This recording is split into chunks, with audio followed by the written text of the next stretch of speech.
Hi there, this is Jenny with My Body Can Breathe, where we do health the slow and steady way. I want to welcome you to video number 3 of a 4-part series about cravings, how we can change our perspective on cravings so that we're learning to love them and invite them in, befriend them even, and use them to our advantage rather than hating them, fighting with them, letting them get the better of us so that we feel like failures, so that we feel like we've given in. Enough of that old stuff. Let's do something new. Let's gain a new perspective on cravings so that we can love ourselves and love our cravings for what information they give us. So if you haven't watched video 1 or 2, I highly suggest that you do that first. These are steps that will take you some time, and they're in the order that they're in for a reason. So click on the link, I think it's below, but to the side or above, depending on your device, and watch the first video first. It's all about taking a step back and just taking pause, waiting before you jump into that autopilot mode that we're all too familiar with when we have some sort of a craving, and we just jump in without thinking. So step 1 is all about waiting. Step 2 is all about saying hello to those crazy negative self-talk thought loops that get the better of us, that keep us, that hold us hostage.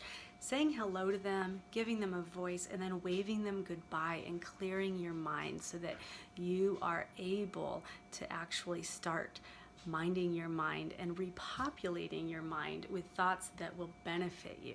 Speaking of which, this is our 3rd step. So 3rd step is putting those puzzle pieces, your personal puzzle pieces, back together again. No one else can do this for you. It's not a quick trick. That's why a lot of those quick tricks don't work, because these answers are going to be different for each one of us. So I implore you to be patient and take your time. The Grand Canyon was not carved out in a day, and your patterns that you have now were not carved out in a day either. It's taken you a long time to develop these patterns, and if we're going to have any hope at all in shifting them, we need to take our time understanding how they became lodged in our minds as they are. So what do? How do we figure this out? What I want you to do with your clear mind while you wait is start to ask yourself questions. Put that curiosity cap on and start asking yourself, what's going on in my day? What has led me up to this point? What do I have to do later on in the day that I either am or am not looking forward to? Who do I need to talk to that makes me anxious? Or am I bored right now?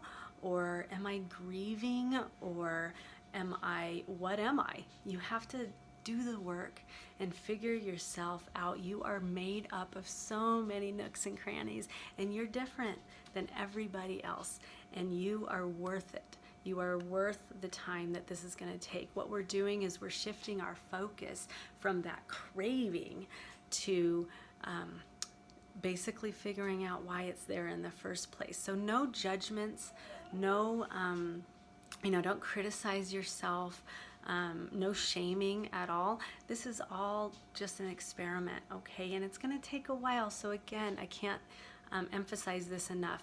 Patience is key, acceptance, awareness, and just start to put those puzzle pieces back together again. In the next video, step number 4, we'll figure out what to do with all of this newfound information, how to actually start shifting those patterns. So I hope you log on to the next one, but take your time with this one first. Otherwise, I really appreciate you taking a look today, and subscribe to my channel if you feel drawn to it. You can like my Facebook page at My Body Can Breathe, and make it a healthy day. When you feed your body well, it will reward you with life. That I know for sure. Any questions or comments are always welcome. Join the conversation about cravings and what works for you. I will see you in the next video. Make it healthy. We'll talk to you again in the next one. Bye-bye.